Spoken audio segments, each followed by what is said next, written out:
සර්පයෙක් දරුණුද? එහෙමත් නැත්නම් දුර්ජනෙක්, ඒ කියන්නේ නරක මිනිසෙක් දරුණුද? ඇත්තටම සර්පයාට වඩා දුර්ජනයා භයානකයි කියලා අපේ පැරණි සංස්කෘත සාහිත්‍යයේ ලස්සන ශ්ලෝකයක් තියෙනවා.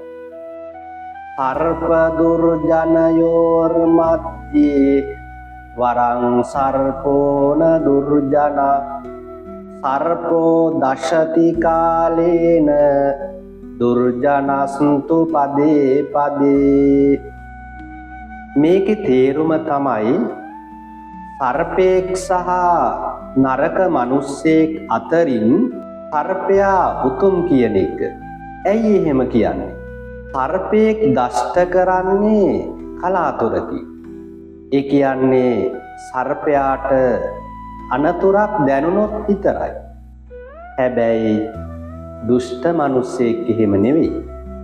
ඔහු ඔබ යන පියවරක් පාසා, ඒ කියන්නේ හැම වෙලාවකම ඔබට රිද්දන්න, ඔබව රවට්ටන්න උත්සාහ කරනවා. ඒ නිසා සර්පයාගේ විසට වඩා දුර්ජනයාගේ විස හරිම භයානකයි.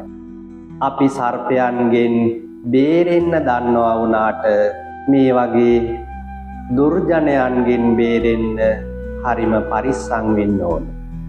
තෙරුවන් සරණයි.